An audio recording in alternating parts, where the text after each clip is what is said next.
What is up, everyone? This is a terrible angle to start from, but, I'm bored. I feel like I need to do something creative. Well, I don't know how creative this is. I'm basically just reading off statistics. So, yeah. Anyway, Sega versus Nintendo. That is a really old question. It hasn't even really been seriously considered since I think the Sega Dreamcast went out. Although there's still probably people who will fight tooth and nail to say, yeah, Sega was great, and they were fun. I've had fun on their systems before, so I never owned one, but if somebody had one or was at a store, like, oh cool, let's try it out. I'm pretty much Nintendo dominated the handheld system, even though one of my favorite consoles was the PlayStation.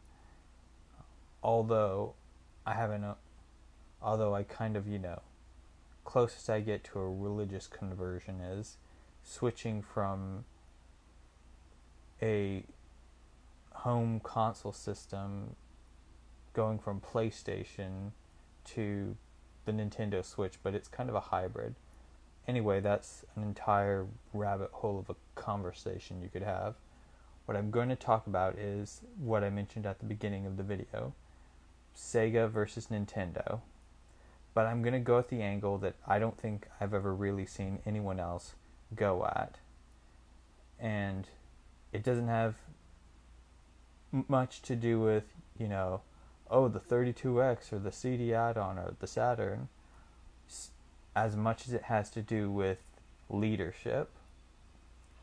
So I'm going to be doing a compare and contrast between Sega's leader from 1983 to 2000, Hayao Nakayama, and Hiroshi Yamauchi, who I believe he led Nintendo from 1949 to 2002. So what's the first difference? Well, there's about a 5-year age gap between them. Yamauchi was born in 1927. Nakayama, I believe, in 1932. What else? Well, the thing is, Sega, probably a lot of this is going to be me reading Wikipedia. So let's go briefly to, alright, we'll have to go back to Yamauchi's great-grandfather, Fusajiro Yamauchi. So he started Nintendo in 1889 making Hanafuda, or flower cards, and he had a shop called Nintendo Koppai during a time when the Japanese government was banning playing cards from the hands of the public due to them being tied to gambling, with the exception of Yamauchi's playing cards. With the huge success he had in selling these cards, he rapidly began expanding and opened another card shop in Osaka. He later went on to create more card games. Let's see. So, his retirement. He departed from the company in 1929, leaving his son-in-law, Sekiryo Kaneda, whose name had changed to Sekiryo Yamauchi, in the charge of the company. In the next 11 years, Fusajiro remained out of the business until he had a stroke, which led to his death in 1940. Alright, this seems like an aside, but it's important. So we go to Sekiryo Kaneda, which is Hiroshi Yamauchi's grandfather. So what's important about him is that, according to marriage and adoption laws of the time, I'm probably getting this information wrong, but take it with a grain of salt, he married the Fusajiro's daughter and took up the Yamauchi name, and therefore it stayed within the family. So the thing that he did was he made it more of a sort of proper company. he kind of invented, like, let's see, going down the line. Let's see.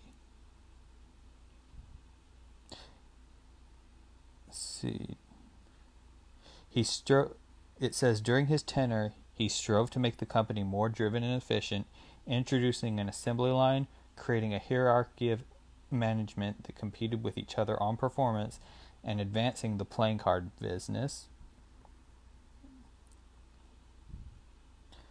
He quickly recruited his 21-year-old grandson, Hiroshi Yamauchi, to quit college and inherit the family business. Hiroshi Yamauchi's father, Shikanojo Inaba, had forfeited inheritance because he had abandoned his family when Yamauchi was 5 years old. So right off the bat, we can see that this was a family business. And there's some drama involved in it, because he figured, okay, I don't have a son who I can pass the title on to and, like, give him the company, so who's going to try to do what his father-in-law had done with him. But that didn't turn out well, because said son-in-law ditched his family. Now we'll go to Hiroshi Yamauchi. Okay, so he was born in Kyoto, which is the headquarters of Nintendo. So with his grandfather being a business owner, this adoption aligned his future inheritance of what would become Nintendo. He was sent to preparatory school in Kyoto at age 12. He planned to study law or engineering, but World War II disrupted his studies. Since he was too young to fight, he was put to work in a military factory. Once the war ended in 1945, Yamauchi went to Waseda University to study law. He married Michiko Inaba. With the absence of Yamauchi's father, his grandparents met to arrange the marriage. So, right off the... let's see. Alright, we will pause, and we're going to go to Hayao Nakayama, because so far we've just been covering Nintendo and Yamauchi. So, early life and career.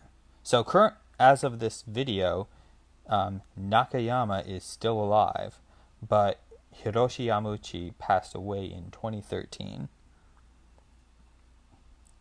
So, Nakayama was born into a family of doctors and was expected to pursue medicine as a career. However, Nakayama decided to drop out of college and not to pursue medicine further. Through an advertisement in a newspaper, Nakayama found a job as a jukebox leasing salesman for a V&V Hi-Fi trading company. He rose to head of a new sales department at V&V, but when the company would not take his advice to begin distributing arcade games, Nakayama left with 4 of his salesmen to form a company called ESCO Trading in 1967. ESCO served as a distributor of coin-operated amusements and represented both smaller domestic factories that did not have their own distribution network, and foreign manufacturers looking to place their games in Japan. Sega Enterprises Ltd. was one of its suppliers. So, right off the bat, you can see, I think I said that before and it never led anywhere. So, we can see that giving Nakayama credit, it seems that he was able to deviate somewhat from the family business. He did go and he struck out his own path, and he was able to climb the ranks. He followed his heart. Good for him. But, and even more to his credit, when the company wouldn't do what he thought was a good idea, he had the guts to leave and start his own.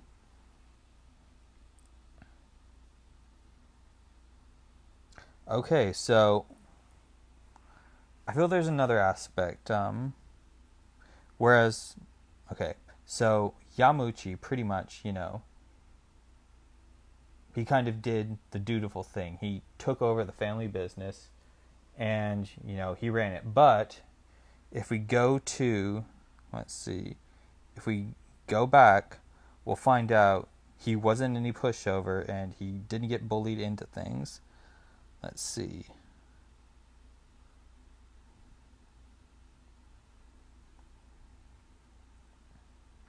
I was reading this a little bit not too long ago, and there was a certain part that I got to, I'm like, whoa, this is brutal. So yeah, he was, recap, Hiroshi Yamauchi was raised by his grandparents. And so I kind of can't help but imagine that this is interesting in that he must have had a more conservative mindset, or at least that's what you would think, because, the older you are, the more conservative you kind of get. And let's see, going back to, let's see, it is interesting because looking at Sekiro Kaneda's lifespan, 1883 to 1949, if you know anything, the Meiji Restoration had happened 20 years prior, and that was when Japan opened up to the West and expanded massively. And, well, yeah, that's a broad description, but anyway, it went from basically being a medieval country almost to modern by the standards of the time. So who knows? Maybe he was conservative. Sekiro Yamauchi, or Kaneda as his surname was. Although I would think that for the time, you would have to have a certain amount of open-mindedness. And usually entrepreneurs are kind of, let's see, they're pulled from like a sort of liberal mindset, so who knows. Okay, going back, let's see. Alrighty, so, okay.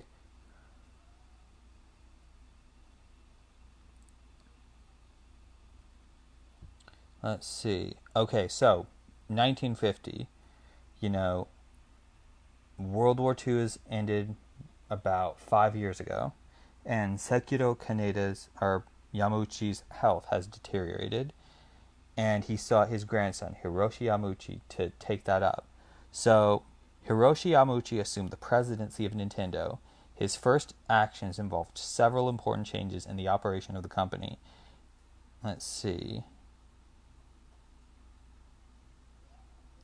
So, one of the stipulations he had, let's see, I feel it was, man, I remember seeing it somewhere here. Let's see. Maybe it's back in the Yamauchi, let's see. Okay, early career. Yeah. Okay, so Yamauchi wanted to study law. I'm guessing,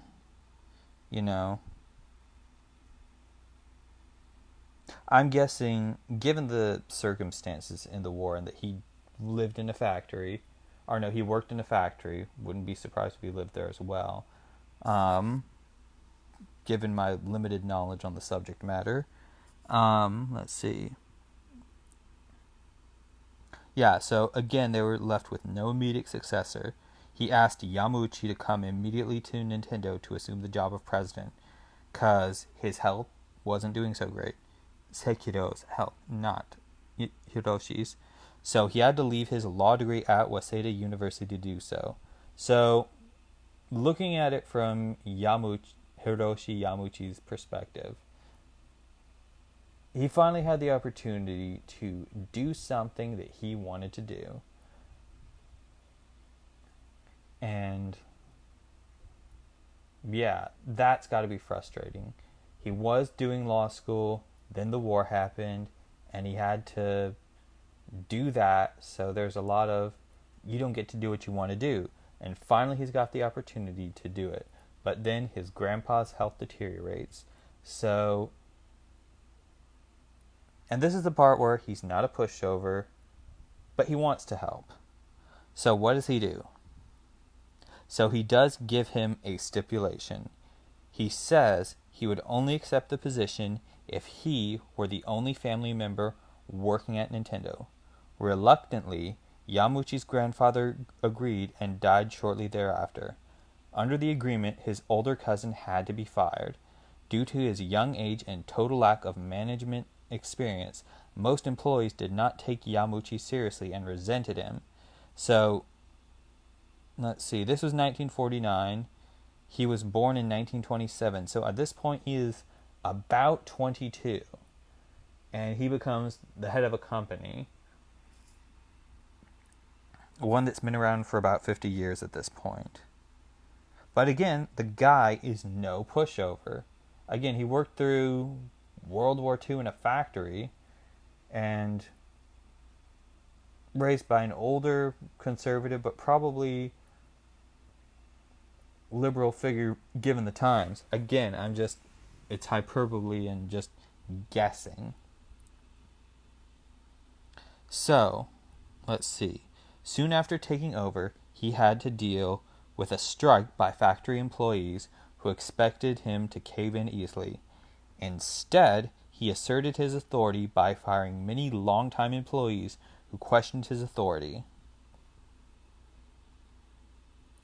He had the company name changed to Nintendo Karuta and established its new headquarters in Kyoto. Yamauchi led Nintendo in a notoriously imperialistic style.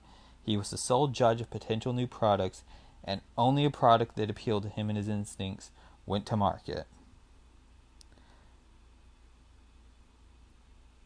So part of why I think he took over, I don't know that it was guilt. I don't think it was guilt, but I think it was out of gratitude because the guy didn't have a family. Well, he had a family.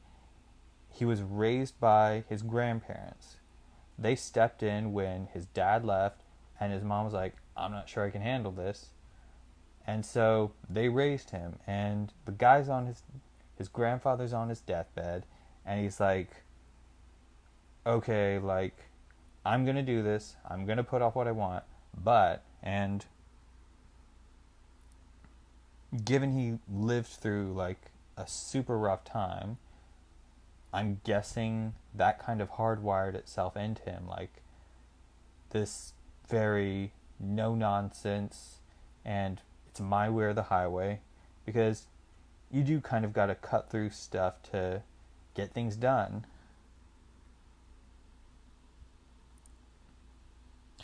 By contrast, if we go back to Hayao Nakayama, it's very easy to get focused in on Yamauchi just because his life sounds more dramatic.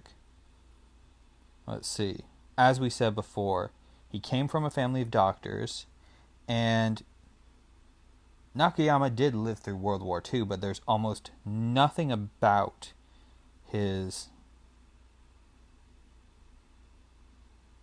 what he had to go through in World War II.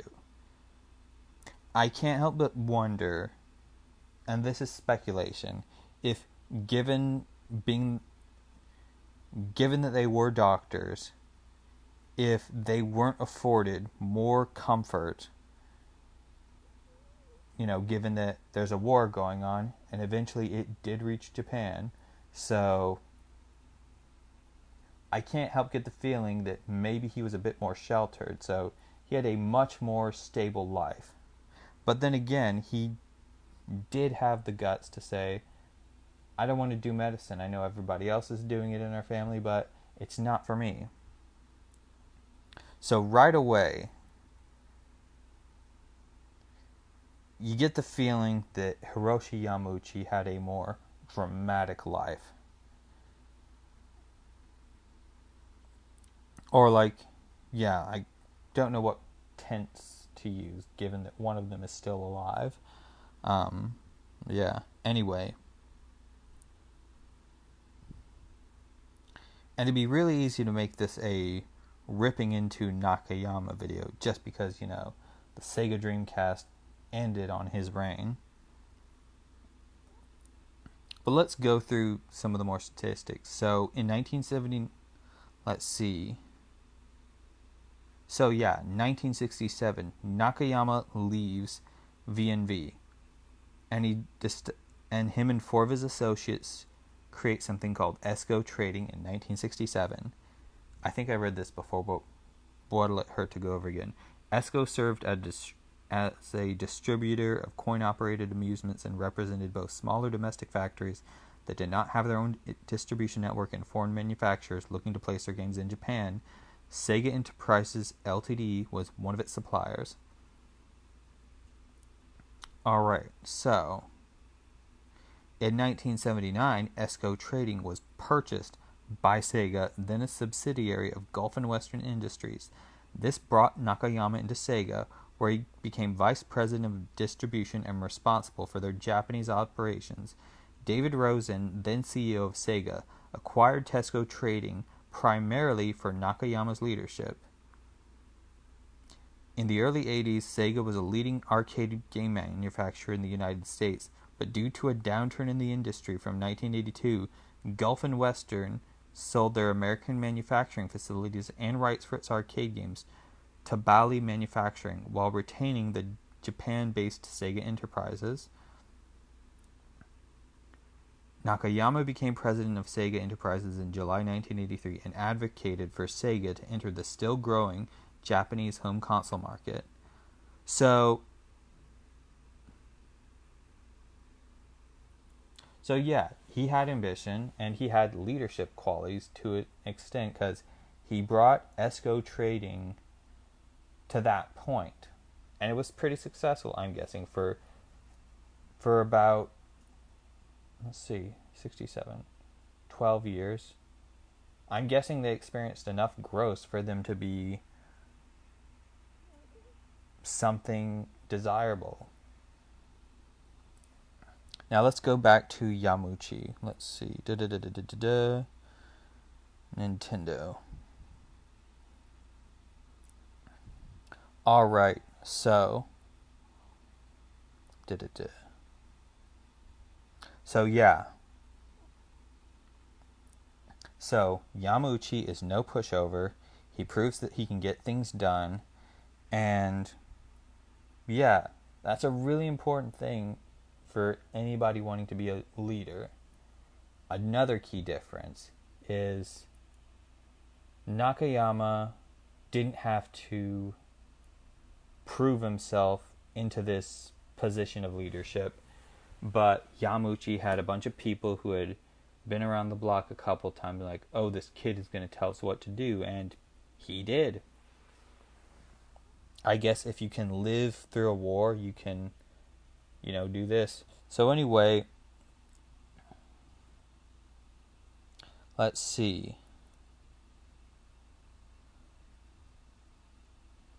In 1952, he centralized the production of cards in the Kyoto factories, which led to the expansion of the offices.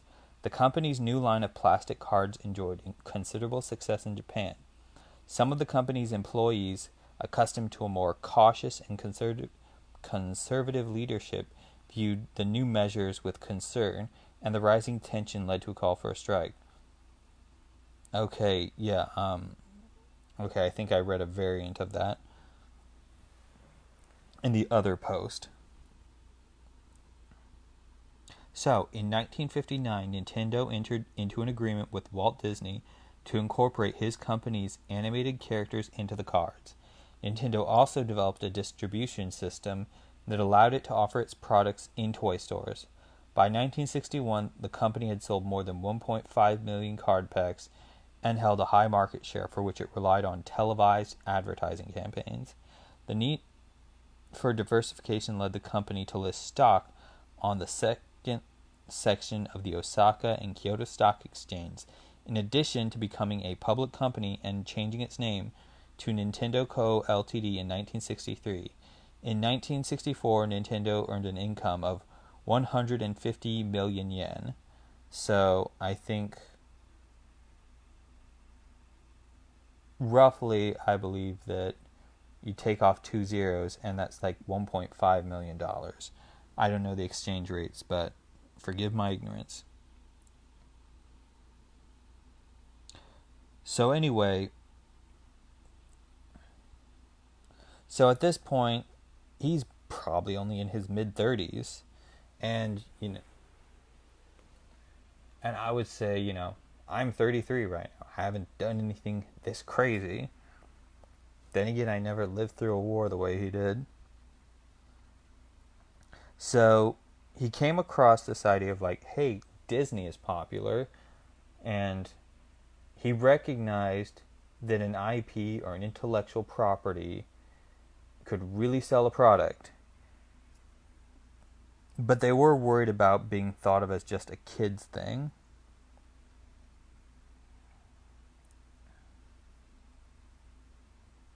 They were worried about that, and it was only exacerbated by the falling sales of its adult-oriented Hanafuda cards, caused by Japanese society gravitating toward other hobbies, such as pachinko, bowling, and nightly outings. FYI, I don't know what pachinko is. I've heard it's crazy popular in Japan. I need to look that up at some point. Let's see. When Disney card sales began to show signs of exhaustion, Nintendo realized it had no real alternative with which to alleviate the situation. After the 1964 Tokyo Olympics, Nintendo's stock price plummeted to its lowest record level of 60 yen. Let's see. My goodness. Maybe $1, maybe 60 cents. So there wasn't a real clear case. This could probably also be seen as a point of compare and contrast. So if we go back to Nakayama, let's see. So in 1983, he advocated for Nintendo to enter the still-growing Japanese home console market. This proposal was accepted, and the SG-1000 was released, selling 160,000 units in 1983, far exceeding the projected 50,000. Shortly after the SG-1000 launch and the death of company founder Charles Bloodhorn, Gulf and Western began to divest its secondary business. Nakayama and Rosen arranged for a group of investors to purchase Sega Enterprises in 1984 for $38 million. Nakayama became CEO of Sega Enterprises, and Isao Okawa of CSK Corporation became chairman. So this is kind of Sega as we know it. So there's kind of this, like I said before, this is a compare and contrast moment, because this was a point in which both companies changed. Like, with Nintendo, their main flagship product, it looked like it had maybe seen better days. So they're like, shoot, we've been trading cards and the Disney thing worked well, but now that's starting to look like people aren't interested in that. Whereas Nakayama saw the arcade games, he had enough foresight to see, okay, what is the next iteration of this thing, and like, how can we capitalize on it? So he decided, home gaming consoles, and arcades were still a huge thing up until the early 90s. So kudos to him for that. Now, going back to Nintendo, let's see. So there wasn't a clear plan for Nintendo. Their main thing was failing, or not as popular as it used to be. But give Yamauchi credit where it's due. He was able to see this and was like, we don't have a clear plan. Let's try a bunch of things out.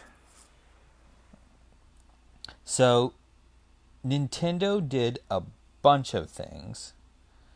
It wasn't like Sega where they're like, hey, this looks like it's the future. They're like, let's try our hand at everything and see what works. So between 1963 and 1968, Yamauchi invested in several business lines for Nintendo that were far from its traditional market and for the most part unsuccessful. Among these ventures were packages of instant rice, a chain of love hotels. That's right, the child-friendly Nintendo owned love hotels. Um, I think it's not even as seedy as you would think. Well, I can probably look that up, but yeah. And a taxi service named Daya. Although the taxi service was better received than the previous efforts, Yamauchi rejected this initiative after a series of disagreements with local unions. So again, this is him kind of... That's a small point that I won't get too far into, but Yamauchi doesn't take grief from anybody. And even though it's the most successful thing, he didn't like ceding control. I'm back. The signal dropped, so yeah.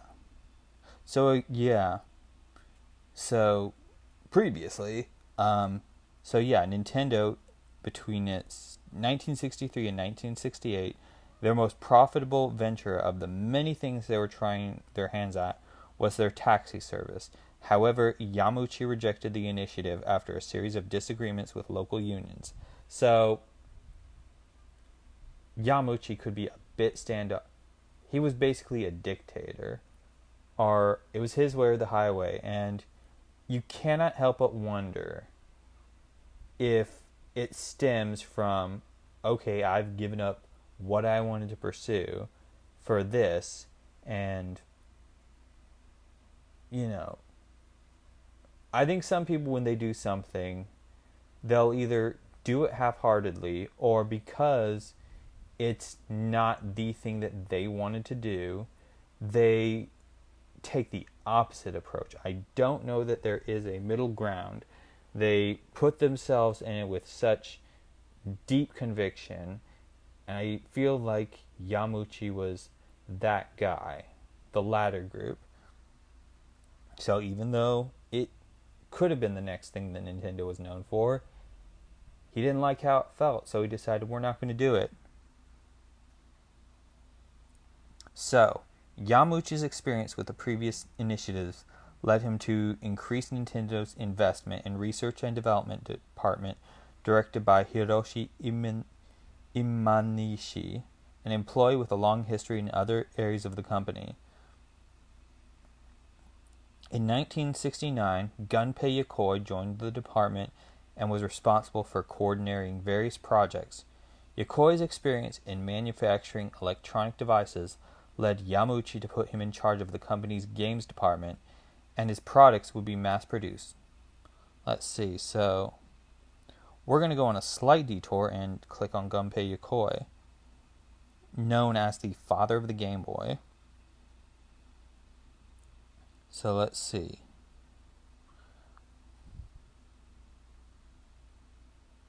So he was hired in 1965 to maintain the assembly line machines used to manufacture Nintendo's Hanafuda cards.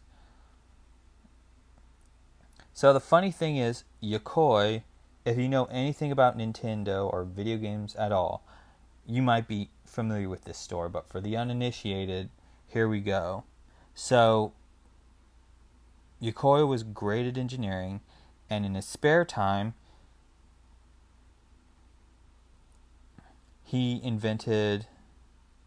Yokoi made for his own amusement an extending arm toy,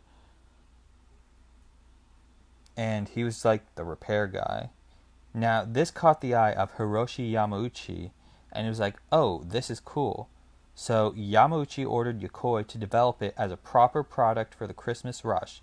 The Ultra Hand was a huge success, and Yokoi was asked to work on other Nintendo toys, including the 10 billion barrel puzzle, a miniature remote-controlled vacuum cleaner called the Chiritori, a baseball throwing machine called the Ultra Machine, and a love tester. He worked on toys until the company decided to make video games in 1974. He, let's see, he became one of its first game designers, only preceded by Genyo Takeda. So this speaks, just as we applauded Hayao Nakayama, we've also got to give Hiroshi Yamauchi credit, because he knew a good idea when he saw one, and he was scrambling for ideas. And I don't want to say scrambling like, do this, do that, do that. It's not like, Netflix or greenlit, what's your series? But yeah. So anyway, he's like, oh, this is fun. I enjoy this. I bet other people would enjoy it. And so then, let's see.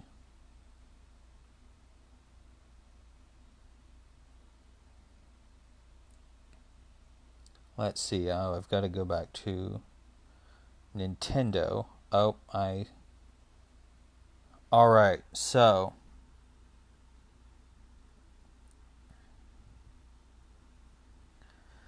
Alrighty, so honing in on the 1969, which just happened to also be, I think, or just 2 years after Hayao Nakayama started his company. Let's see, during this period, like the toy making period, 1969 to 1972, let's see. During this period, Nintendo built a new production plant in Uji City just outside of Kyoto and distributed classic tabletop games such as chess, shogi, go, and mahjong, as well as other foreign games under the Nippon Game brand. The company's restructuring preserved a couple of areas dedicated to Hanafuda card manufacturing. The early 70s represented a watershed moment in Nintendo's history as it released Japan's first electronic toy, the Nintendo Beam Gun, an optoelectronic pistol designed by Masayuki Uremura. In total, more than 1 million units were sold. During that period, Nintendo began trading on the main section of the Osaka Stock Exchange and opened a new headquarters.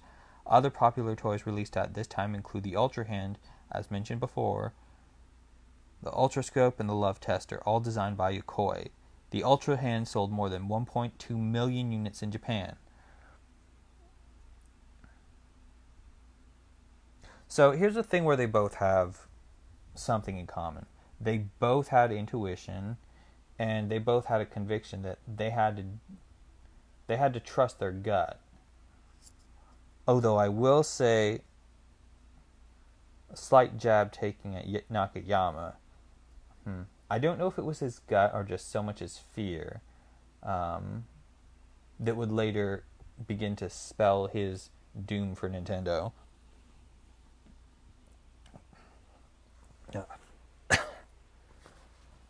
So anyway. Alrighty. So from 1973, Nintendo began to do electronic games, and it eventually led to arcade games, and in 1983, the NES, or the Famicom. So we could go over that whole thing, or I guess we'll have to go back to Nakayama for this one.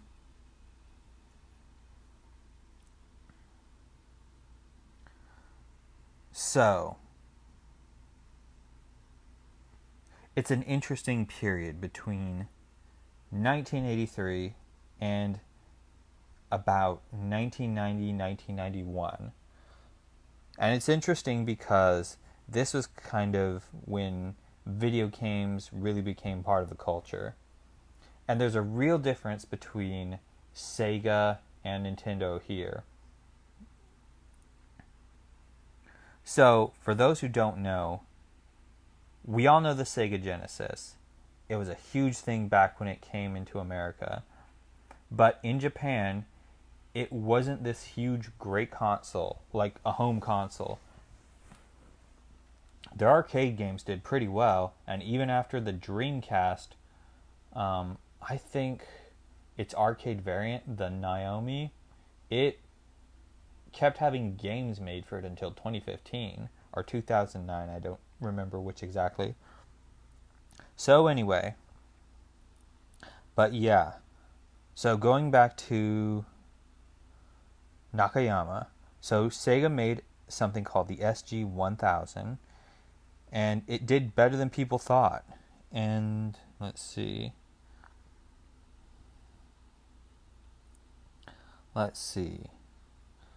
So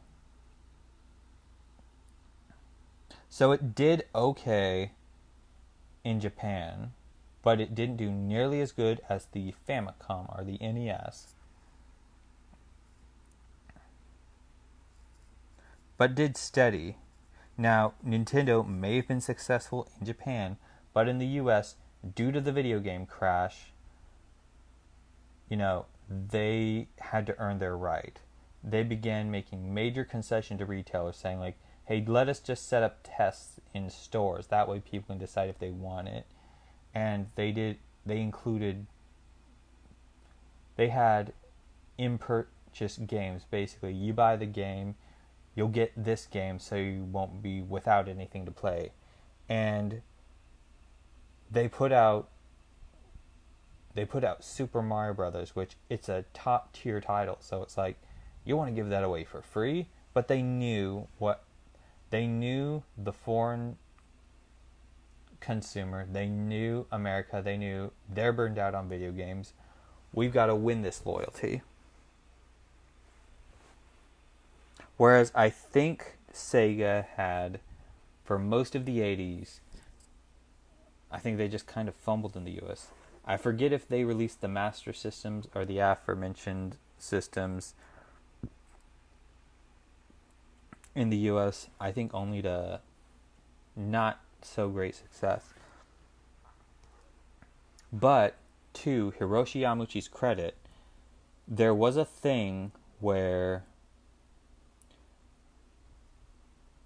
I guess one reason why they garnered such respect in their fandom is, as I recall, the Famicom had a couple of the first million units. There was some kind of glitch and they didn't work properly. So Yamauchi made the decision to replace all of them, and I think he even gave some sort of credit or something, and that really endeared them towards their demographic. Because it was like, okay, we're not going to leave our consumers in the dust.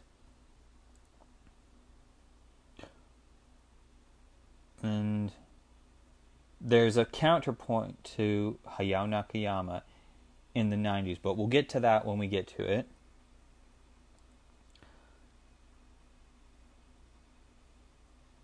So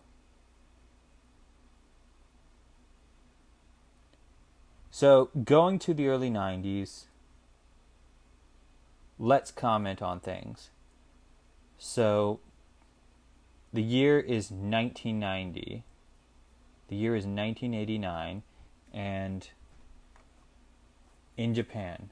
So Nintendo, their NES has been unseated by Hudson Soft's PC Engine, and they realized we've got to work on the next gen console, because about a year later, in 1989, did I say 1989 the first bit? I meant 1988. But in 1988, they were surpassed by NEC's PC Engine. And then a year later, Sega's 16-bit, the Mega Drive, known in the US as the Genesis, came out. And they're like, okay, we've got to work on the next gen console. And so, yeah, they did, and it was great. And, okay, to Nakayama's credit, one of the things that he realized was when said system, the Genesis, wasn't doing great, he's like, okay, we've got to turn things around. And so they hired Tom Kalinske, who had previously revived interest in Barbie to cause said resurgence of interest. There's a specific thing that, let's see, he said something about him.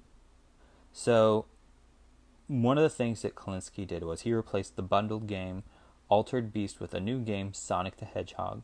The Japanese board of directors initially disapproved of the plan, but all 4 points were approved by Nakayama, who told Kalinske, "I hired you to make the decisions for Europe and the Americas, so go ahead and do it." Now, it should be noted at this point that although Sega didn't do so great in its own home country, and even in the US, at this point, it did have a pretty good following in Europe, in the UK, and parts of South America, I think particularly Brazil. But he knew that they could do better in the US, which was like one of the markets that you had to do well in.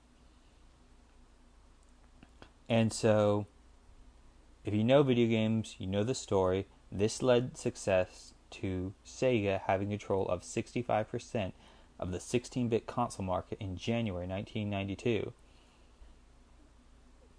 And then he brought a figure called Shoichiro Irimajiri into the company, who had previously been an executive at Honda.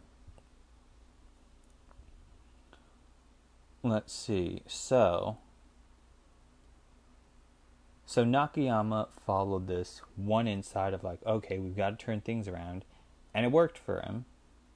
And Nintendo had its first real competition since any time. They had kind of unseated Atari as the video game company because Atari kind of rested on their laurels, and yeah, if you don't use it, yeah, they began to suck.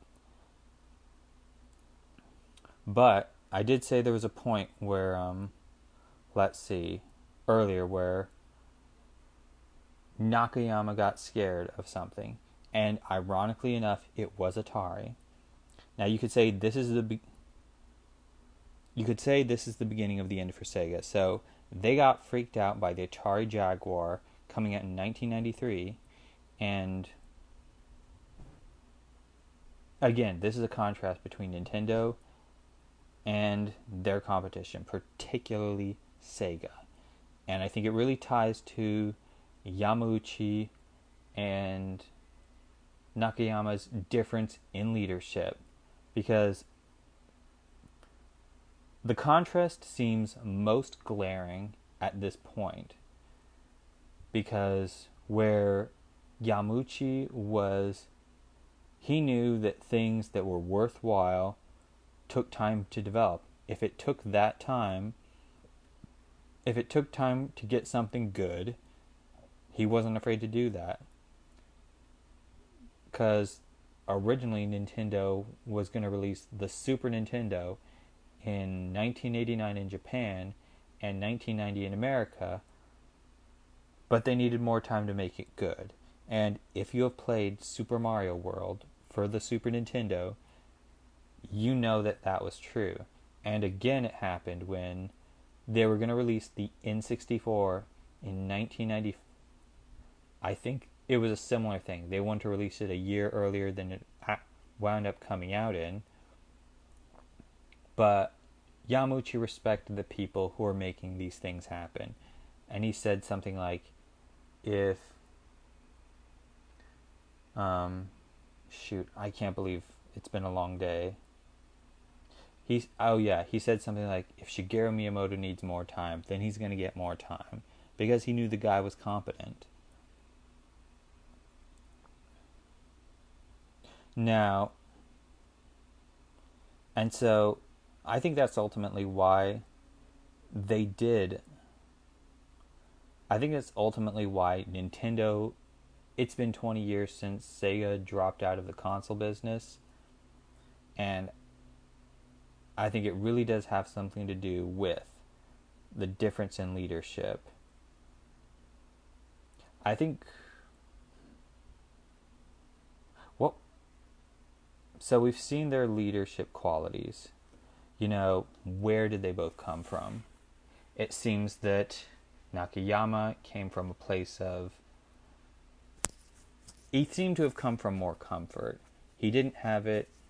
Again, we haven't read what his childhood was like, but from what we can gather, it wasn't nearly as rough as Yamuchi's. And so, this must have toughened Yamuchi up. And I think the real difference was fear and conviction, because it seemed that Yamuchi was better able to adapt to change. He had experienced some crazy stuff in the war, and rather than freak out, he was like, okay, this is different now. So he acted accordingly. There's a book called Good to Great, Why Some Businesses Make the Cut and Others Don't. And I think there's a part where they talk about facing the brutal truth. And it seemed that Yamuchi could be like, okay, things are different now. We've got to... How do we approach this? Whereas Nakayama was like, oh my gosh, the sky's falling. Or at least that's the attribute he, apparently exuded in the 90s. And the guys, he's the younger guy, maybe only by 5 years. And one thing that's interesting to note is, let's see, I think we might be getting to the close of this video.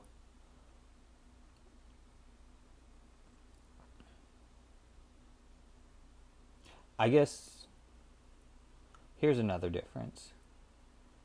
Nintendo and Sega, they both had add-ons and peripherals that kind of floundered. But Yamuchi had enough experience to acknowledge when something isn't going well, just stop it. Whereas, commenting again on Nakayama's, oh man, we've got to get this out. Particularly the 32X. That was supposed to be the in-between of the Sega Genesis and the Sega Saturn. Purely out of fear because the Atari Jaguar was on the line, but even though that thing was trash.